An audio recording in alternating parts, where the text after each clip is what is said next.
बात यह है कि आज लोग ज़्यादा अवेयर हैं। उन्होंने सही जगहों पर इन्वेस्ट करना शुरू कर दिया और म्यूचुअल फंड में लोगों ने ज़्यादा इन्वेस्ट इसलिए किया क्योंकि उन्हें लगता है कि वो ज़्यादा सुरक्षित है। औसत म्यूचुअल फंड खरीदने वाले आदमी नौकरी में, टैक्स और मॉर्टगेज चुकाने में, अपने बच्चों की कॉलेज की फीस देने के लिए पैसे बचाने में, अपना क्रेडिट कार्ड का हिसाब साफ करने में बहुत ज़्यादा बिजी रहते हैं। इतना उनके पास वक्त नहीं होता कि वो ये आर्ट सीख लें कि किस तरह से म्यूचुअल फंड लिया जाए या किस तरह से इन्वेस्ट किया जाए। तो फिर वो क्या करते हैं? फिर वो किसी दूसरे को हायर करते हैं, उसकी काबिलियत पर भरोसा करते हैं और वो जैसा कहता जाता है वो वैसा करते जाते हैं। क्योंकि जो पढ़ा लिखा मिडिल क्लास वर्ग है जो कि पैसे को संभालना नहीं जानता, वो हमेशा यही सोचता है जोखिम मत उठाओ, सुरक्षित रहो।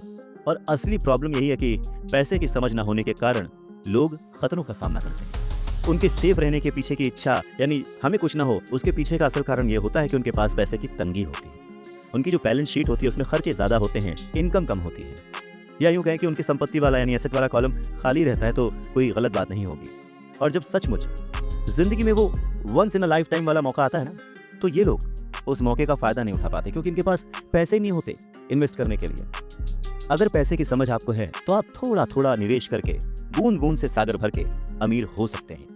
आप सूझबूझ के साथ सही जगह पर इन्वेस्टमेंट करके अपने 5,000 रुपए को 10 लाख रुपयों में कन्वर्ट कर सकते हैं। पर प्रॉब्लम सोच की है, ये जो गरीब वर्ग या मिडिल क्लास जो वर्ग है वो ऐसे इन्वेस्टमेंट्स को बहुत ही जोखिम भरा मानता है। पर वो ये नहीं जानता कि प्रॉब्लम इन्वेस्टमेंट में नहीं है, प्रॉब्लम उनकी सोच में है, उनकी नासमझी में है।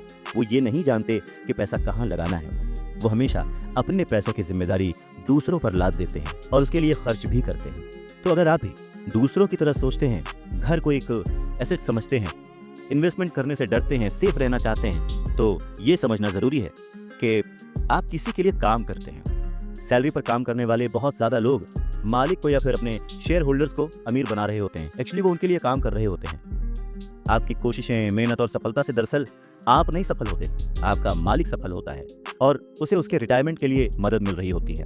अच्छा, दूसरा, आप सरकार के लिए काम करते हैं। आप समझ सकते हैं कि जब आप काम करते हैं, पैसे कमाते हैं तो उसका एक हिस्सा टैक्स के रूप में सरकार को जाता है। तीसरा, अगर आपके पास घर है जिसे आप अपना एसेट मानते हैं जो कि दरअसल एक लायबिलिटी है, तो आप बैंक्स के लिए काम करते हैं। क्यों? क्योंकि आपने उन घरों के ऊपर लोन ले रखा है और वो लोन चुकाने के लिए, क्रेडिट कार्ड का कर्ज चुकाने के लिए आप दिन रात मेहनत करते हैं। तो अगर आप सिर्फ ज्यादा कड़ी मेहनत से काम करते जाएं तो समस्या यह है कि तीनों ही मामलों में आपको और ज्यादा मेहनत करनी पड़ेगी और फायदा आपको नहीं मिलेगा, किसी और को मिलेगा। तो आपको ये सीखना पड़ेगा कि आपकी ज्यादा मेहनत से किस तरह आपको और आपके परिवार को फायदा हो। मान लीजिए कि अगर आप ये फैसला कर भी लेते हैं कि आप सिर्फ अपने काम से काम रखेंगे, पर पैसों की समझ न होने के कारण, उसे मैनेज करने की समझ न होने के कारण आपको ये नहीं पता होता कि आपके लक्ष्य को किस तरह से निर्धारित किया जाए। अक्सर लोग अपने प्रोफेशन को बनाए रखना चाहते हैं, अपनी सैलरी के सहारे ही अपनी संपत्ति को, अपने एसेट्स को खड़ा करना चाहते हैं। पर जब उनकी संपत्ति बढ़ती है तो वो किस तरह अपनी सफलता का आकलन करते हैं, कब कोई दूसरा आदमी ये महसूस करता है कि वो अमीर है, कि उसके पास दौलत है, और संपत्ति और दायित्व के बीच का बैलेंस कैसा है, ये सब बातें भी समझना उतना ही जरूरी है। तो फिर सवाल वही है कि अमीर कैसे बना जाए। अमीर बनने के लिए आपकी संपत्ति, आपकी सफलता, आपके आसपास का माहौल, आपकी दौलत, इन सब के बारे में आपको सोचना पड़ेगा। एसेट्स और लायबिलिटीज के बारे में सोचना पड़ेगा। सबसे इंपॉर्टेंट है कि अपने दिमाग को हमेशा खुला रखना पड़ेगा, क्योंकि ये जिंदगी भर का सब्जेक्ट है। आपको ये सब्जेक्ट जिंदगी भर पढ़ना है, सीखना है और अमीरी की राह पर आगे बढ़ते जाना है। आधी छोड़ पूरी को धावे, पूरी मिले न आधी पावे।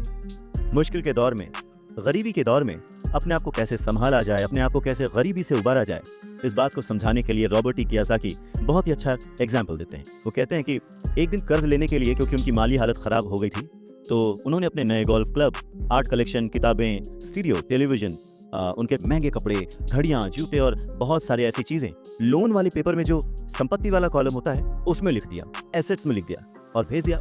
उन्हें लगा कि मेरे पास इतनी चीजें हैं तो लोन अप्रूव हो जाएगा, पर उनका लोन का जो पेपर था, एप्लीकेशन पेपर, वो रिजेक्ट कर दिया गया। क्यों? क्योंकि उनका बहुत सारा इन्वेस्टमेंट फिजूल था। लोन कमेटी को वो बात एकदम भी समझ नहीं आई। वो ये जानना चाहते थे कि उनके पास एक नॉर्मल सी नौकरी क्यों नहीं है जिसमें वेतन मिलता है। उन्होंने उनके महंगे कपड़े और महंगे जो खेल का सामान था उनके बारे में कोई सवाल नहीं किया। जिंदगी में कई बार ऐसी कठिनाइयां आती हैं जब आप स्टैंडर्ड प्रोफाइल में फिट नहीं होते हैं। वो कहते हैं कि उन्हें बड़ा ही अचंभा होता है जब वो किसी को ये कहते हुए सुनते हैं कि उसकी नेटवर्थ करोड़ों रुपए है, लाखों रुपए है, क्योंकि नेटवर्थ के सटीक न होने का एक खास कारण है। वो ये कि जिस पल आप अपनी संपत्तियों को, एसेट्स को बेचना शुरू करते हैं ना, उनका प्राइस, उनका रेट, उनका दाम बहुत कम हो चुका होता है ऊपर से उन पर आपको टैक्स भी चुकाना पड़ता है और इतनी सारी चीजें आपको पैसे के संकट में डाल देती हैं, गरीबी में फंसा देती हैं। पैसा इकट्ठा करने के लिए वो अपनी प्रॉपर्टीज बेचते हैं, एसेट्स बेचते हैं। पहले तो वो अपनी पर्सनल प्रॉपर्टीज बेचते हैं जो कि सच कहें तो बहुत ही कम बिकती हैं, और अगर बिकती भी हैं तो उस पर टैक्स होता है। तो इस तरह से एक बार फिर से सरकार फायदे में से अपना हिस्सा ले लेती है, बैंक अपना हिस्सा ले लेता है, और जो काम कर रहा होता है वो कर्ज में डूब जाता है। तो सीख यही है कि इन सारी चीजों में फंसने के बजाय अपने काम से काम रखिए, जो कर रहे हैं वो करते चलिए, कुछ भी छोड़िए नहीं। पर हाँ, थोड़ी एक्स्ट्रा मेहनत करके, थोड़ी एक्स्ट्रा समझदारी से, फाइनेंशियल लिटरेसी से पैसों को यूज करने का, पैसों को इन्वेस्ट करने का हुनर सीखिए।